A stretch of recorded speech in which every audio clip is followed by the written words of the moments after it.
Hello all, and welcome to my introduction to Jean Baudrillard on the channel.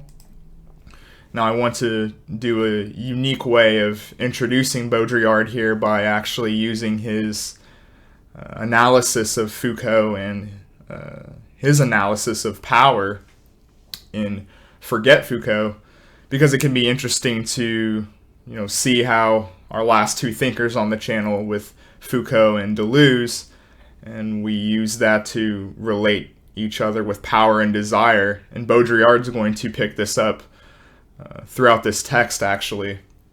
And so I think, in a unique way and also in a teachable way, we can see how Baudrillard, delineates himself and is somewhat of a rebel among these post-structuralist and French intellectuals at the time. He, describes being quarantined as such in some of his late interviews that have been recently translated. And so that sort of relationship I want to use as the launching pad here, because this is going to be key to how, Baudrillard's actually going to critique mainly the followers of Foucault, in the title, as contentious as it is, perhaps, charged at Foucault himself. He's essentially saying to, the followers of Foucault that, perhaps they are missing some of the insights that Foucault himself lent. And so, Baudrillard, at least in Paris, he wasn't like it was going to be allowed to teach after Foucault decided that he did not want to respond to this. And, there's a lot of alienation for Baudrillard personally in this, small book. But, nonetheless, Baudrillard kind of enters the scene here as, critiquing what these other post-structuralists are doing at the time. And so Foucault, in that sense, is, mobilizing academic power to, keep us away from Baudrillard, at least at the time. And one of the things that I think is, Baudrillard does exceptionally well here is, history of sexuality. When this came out, they're kind of being written at the same time, although the history of sexuality came out first. And this is the late 70s, of course. Baudrillard is anticipating, how successful Foucault and how perfect, as we'll get into, his analysis is. And so, this lends itself to coding, to, re-instantiating and recursively, referring back to, some of the very ways in which Deleuze and Foucault critiqued the likes of Freud, or at least the followers of them, in psychoanalysis, where, the Oedipal structures, or, power relations, actually become dogmatic in their interpretation and influence. And I think, Baudrillard, in this, personal circumstance and account here, in, writing such a contentious piece on, the most salaried philosopher in Europe at the time, kind of, shows, power in itself. And so, Baudrillard, of course, respects Foucault's intellectual ability, so much so that he refers to his projects as, somewhat too perfect. But one of the things Baudrillard really starts that he's suspicious of with Foucault is, what is Foucault? Is he just this historian, or is he a philosopher? Is he an anthropologist? And so Baudrillard is really suspicious of, uncovering and this attainment of perfection, because perfection lends itself to just, functionality. If something is perfect, just like with something like Plato's Republic, we would want to stop history, stop flows altogether, because we've, pinned down what a perfect society would be. And so the same could be said with, ideas. If there's a perfect interpretation, why would we want to change it? It would be even considered morally wrong to some degree to do such a thing to your fellow man if there's a perfect interpretation. Perfection is a sort of repression itself. And so Foucault, of course, is himself inside the very discourses he discusses and navigates. The Foucauldian methodology cites and uses historicism, but of course Foucault's interpretations as such has brought a questioning of how he's interpreting and looking at these texts.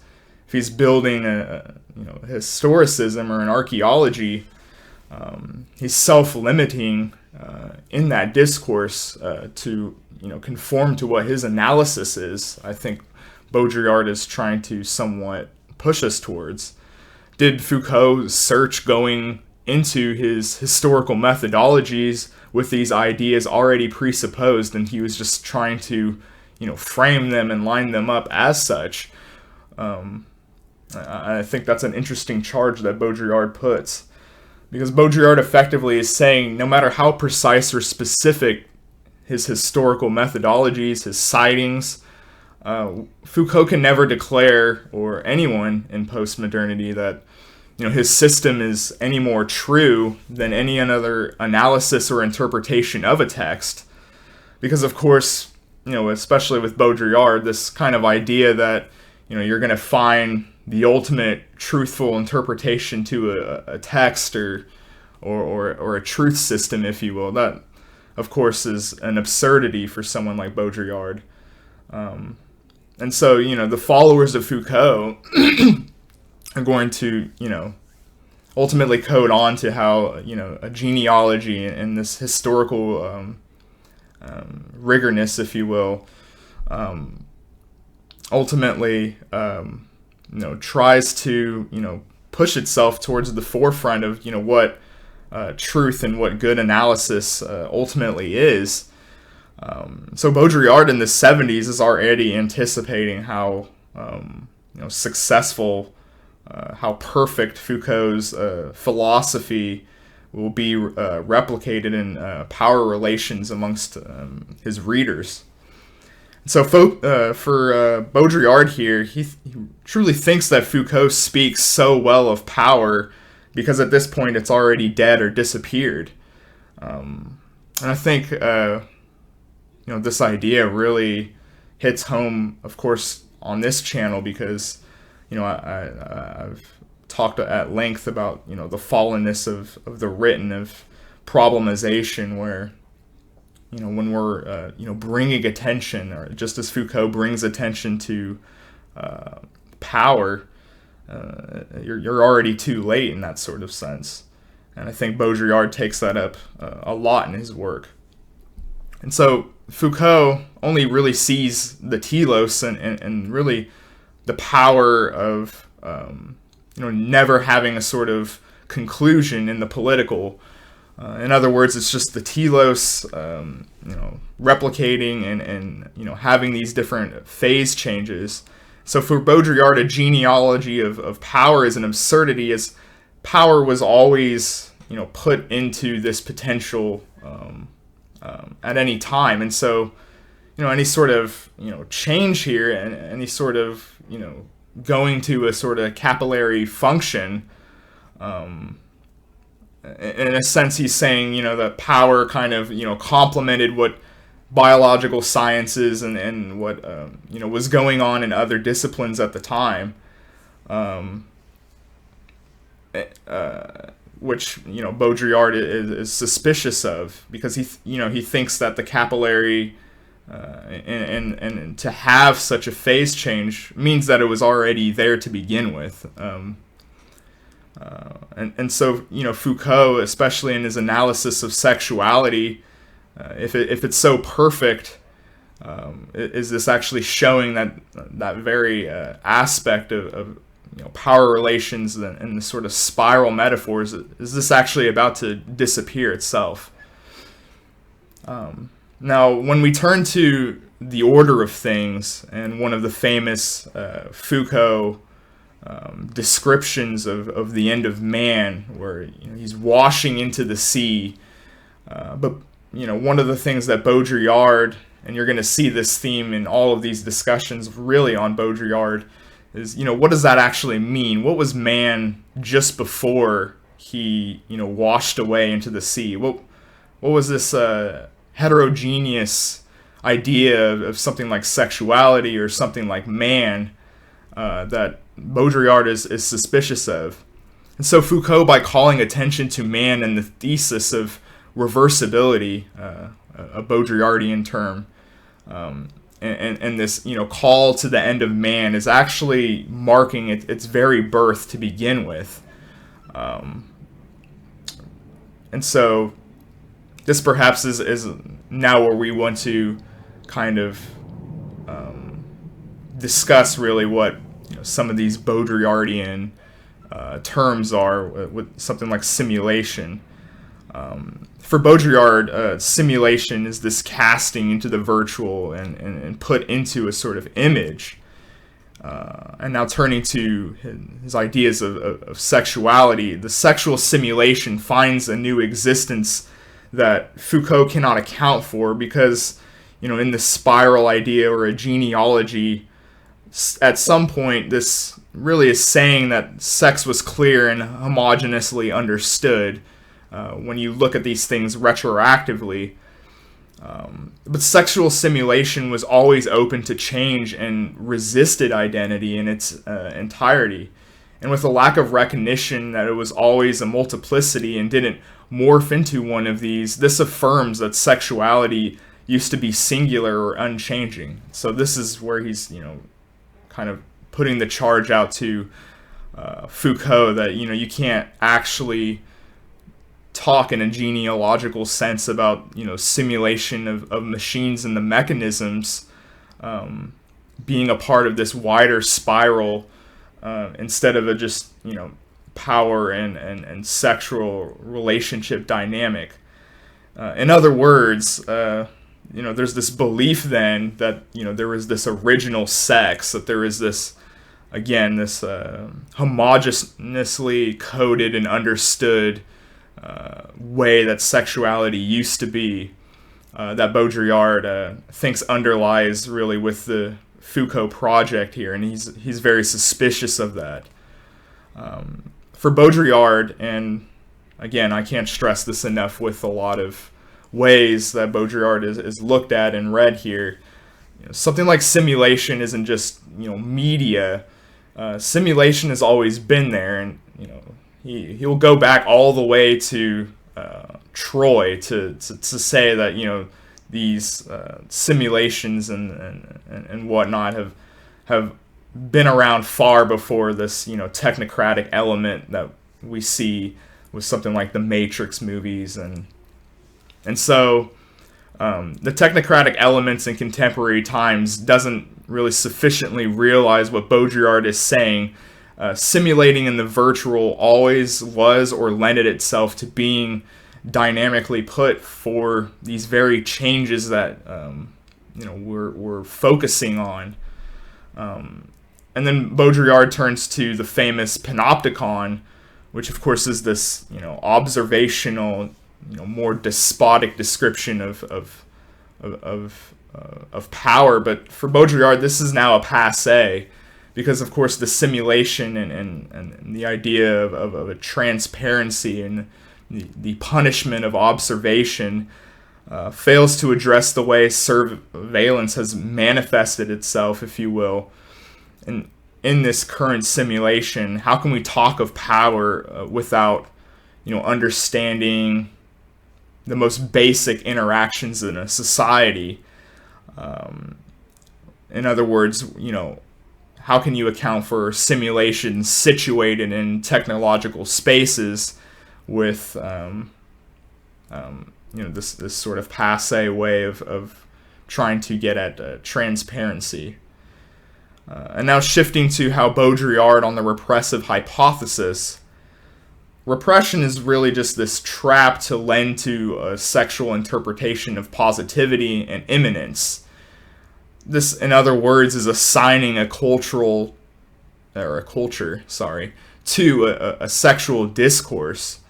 And so, Baudrillard shifts really to how desire is in the libido economy is seen in the likes of Lyotard and Deleuze, where you have the use of desire, libido, creating becomings. This overlaps Baudrillard a little too perfectly, if you will, to Foucault and power and desire and power. Foucault never talks about desire, and Deleuze, of course, said that he was a philosopher of desire, and so there's a stark difference that they both are really saying here, and so Foucault and sexuality actually in itself, and this is why it's so tricky to really show how these three thinkers are seeing these things, because they talk and condemn at certain angles, but of course with Foucault and sexuality, he's critical of desire, actually, to giving oneself to the the laws and the structures of sexuality, such as the case with the repressive ideas of Foucault being wary of medical examination for desire is actually a sort of repressive as well. And so Baudrillard, though, is saying that pointing to the single point and the capillary description of power is actually too specific, and how such a dynamic would actually rise. For Baudrillard says sexuality itself is always a simulation by entering into any discourse. So this sort of shift here, Baudrillard is saying, well, it was always subjugated to that. There was always whether it was a biological reference, somewhat it is actually the issue itself, because sex for Baudrillard is produced like an actor on a stage, and to produce what belongs to another order of seduction in order to actually become. And so no sexuality can enter the public or the domain without it being removed from mystery or illusion. In other words, a sort of simulated essence. This is taken away whenever a discussion happens about such a topic. Sex then is really put into productivity, or to a face such as repressive and power and control. Now this really leads up to one of Baudrillard's main themes and ideas under seduction. And so the context of seduction takes over what was his predecessor, its idea, insofar that Baudrillard has this idea of reversibility always being there, always a sort of a given or a path. And so this actually lends itself to being overtaken by how he'll formulate with seduction, because seduction is everywhere and always opposes this productivity. It is essentially the contrast to what is visible and clear and produced the invisible. And so something like an object, a number, or concept as revealing, Baudrillard sees Foucault as trying to trace and make a history. It doesn't actually challenge the power, but affirms the secrecy base of power to bring these things to relevance. And in and of itself, it's actually an oppressive aspect for Baudrillard. And so everything must be said, gathered, and registered, such as the case of pornography. And Baudrillard charges our culture with this idea that it's an obscenity in images. Whereas seduction, in a contrast to power, resists identity or classification.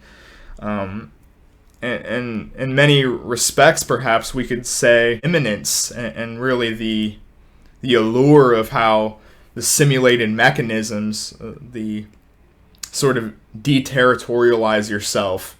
The immanence actually has, thrown us away from this idea of seduction made visible.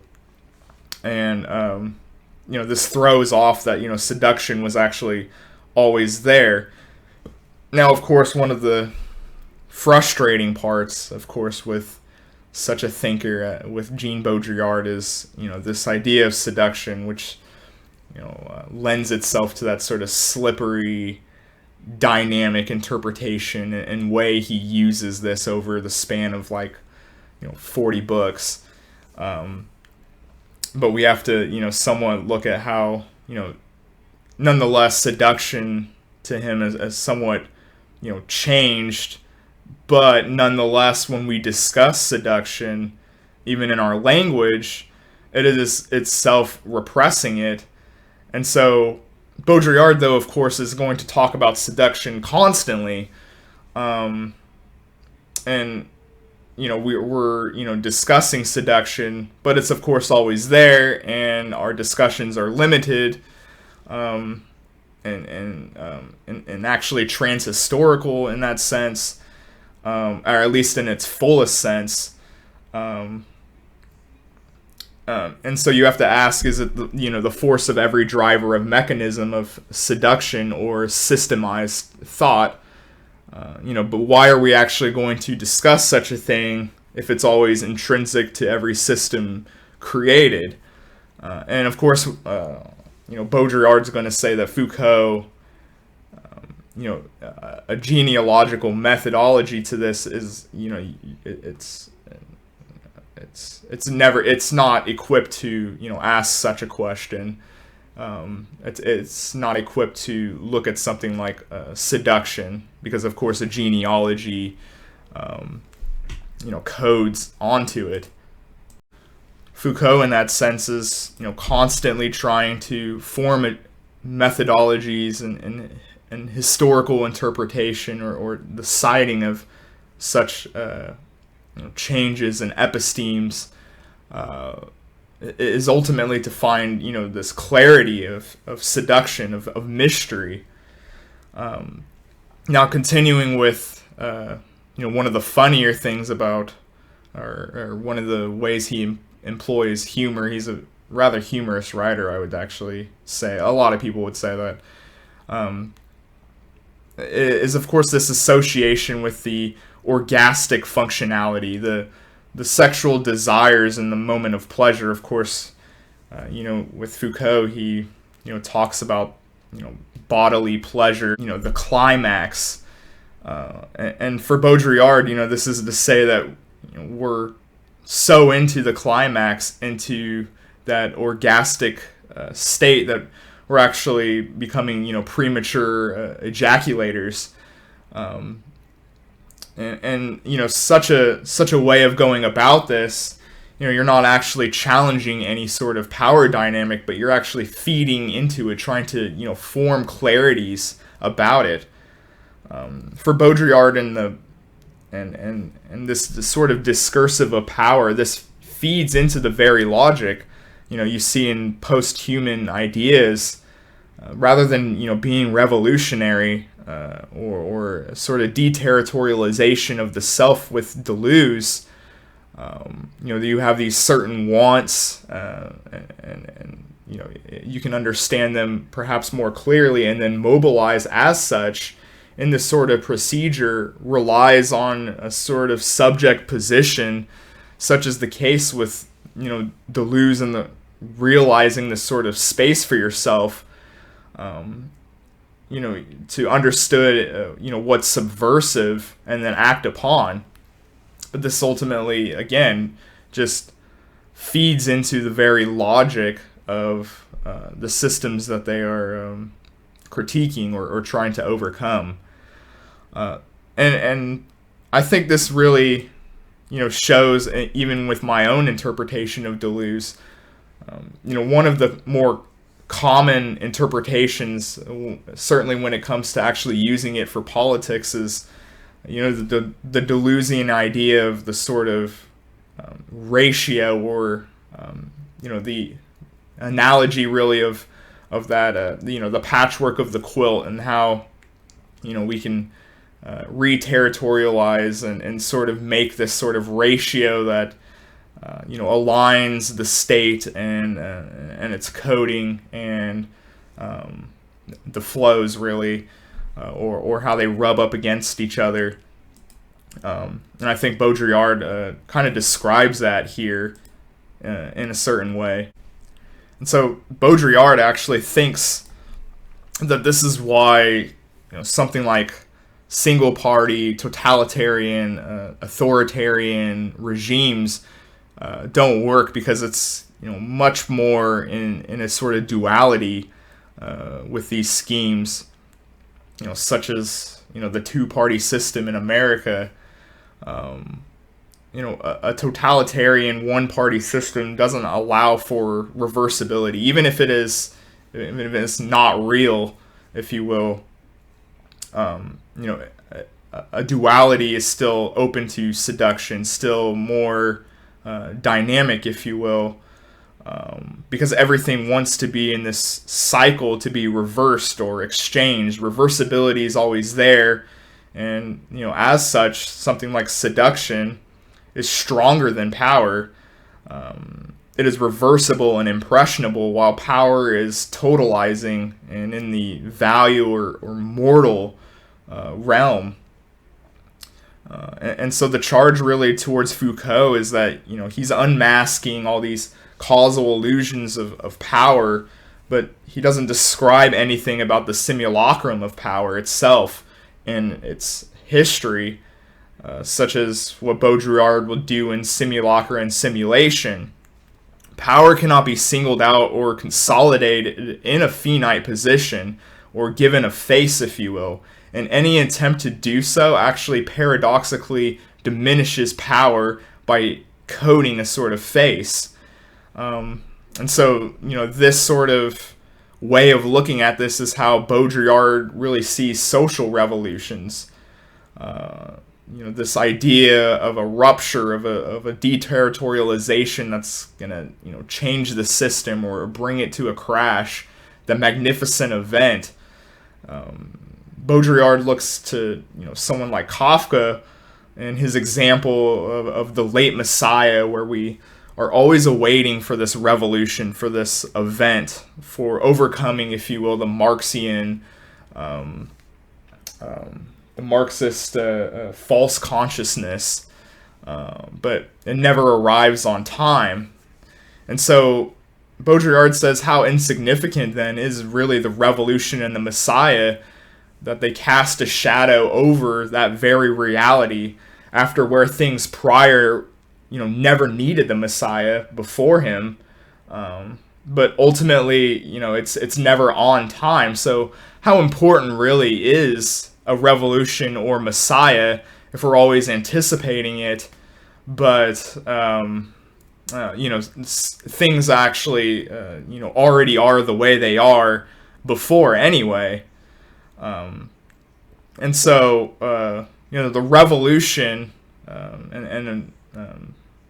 already has actually been coded and taken place and had its meaning right before, but now it hides as the Messiah zaps its sort of meaning. Effective revolutions are accounted for only really retroactively, and are not actually seen as such in time, but only after its occurrence.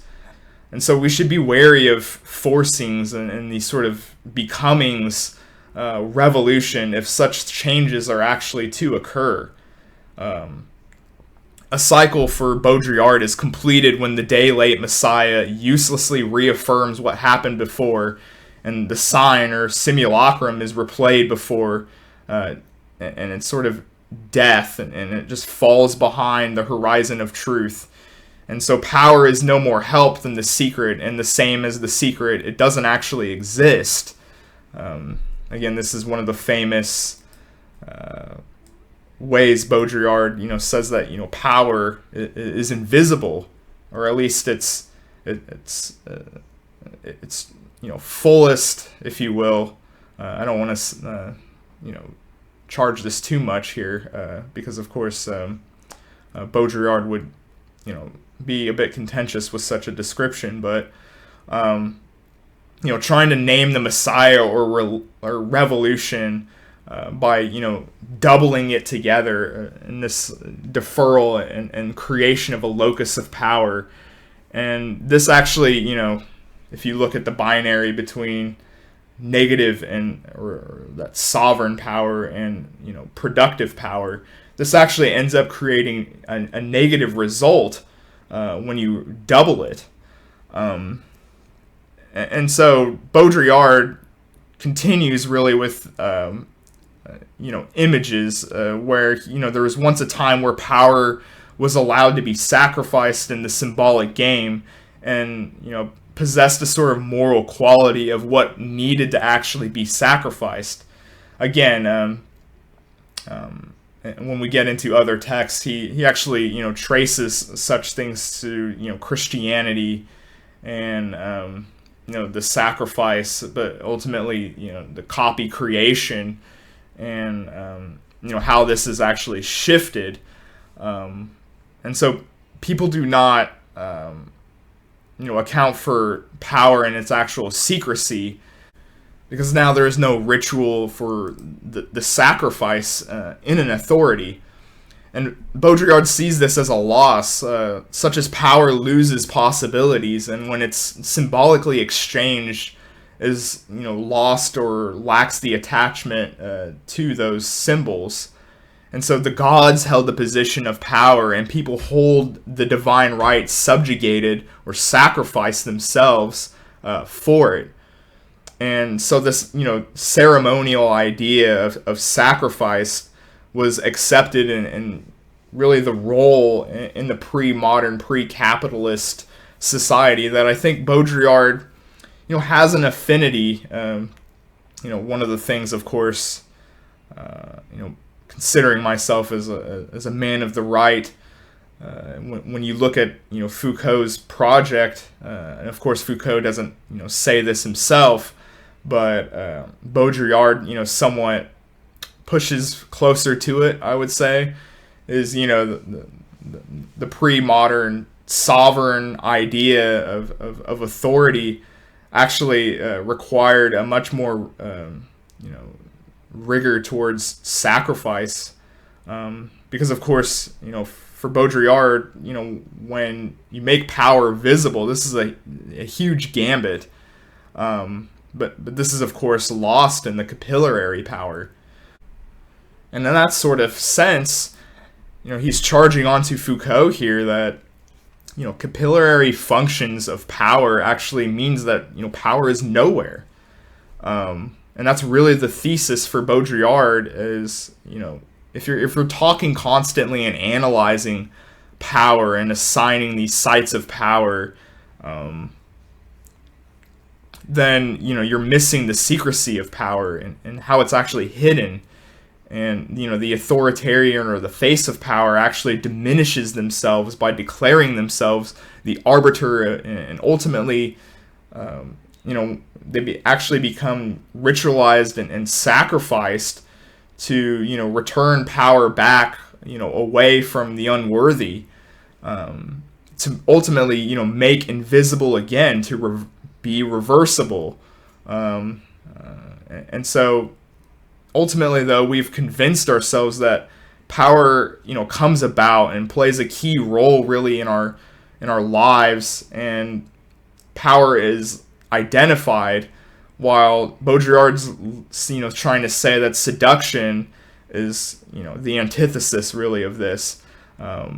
It's invisible, but in our desires, though, we very much associate power, of course, with the likes of 20th century regimes, and the this desire for a totalitarian use of power or authority in our politics to fuel ultimately its sacrifice to give us meaning and engage with it. We're always just a purge away, if you will, if we can just shake up some of these faces from finding this sort of new meaning.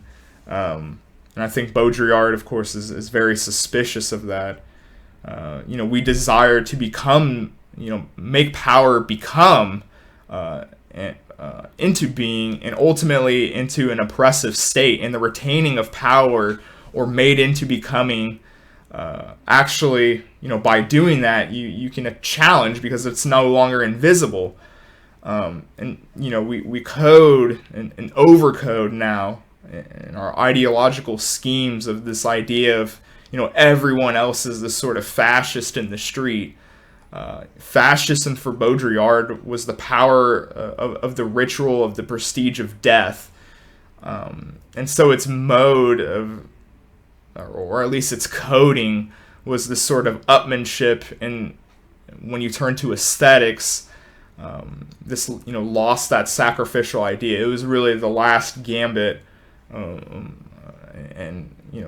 attempt at sort of this reversibility, by making fascism into a pornographic image of the obscene and the desperate way of trying to revive. And so, since, of course, how we equate to power is very much, you can't really get away from, thinking of the fascists in the streets, since the Great War. And so this amplifies discussion to this, fascist template of the base of reference to inscribe on all of our political codings and understandings. And so we become convinced that power can be seen, that power can be lured out to be overthrown, and ultimately, take control of a sort of reality that, Baudrillard is very skeptical within this work here, and really within all of his works, as we'll get into. But this is our introduction, really, to Baudrillard here. Again, I wanted to do it in a sort of unique way by looking at some of his critiques of his contemporaries at the time with Foucault, and a little bit on Deleuze here. Now we'll, shift to some of his actual projects themselves. And I hope you guys join me for that, and like, comment, and subscribe, and I will see you for the next one.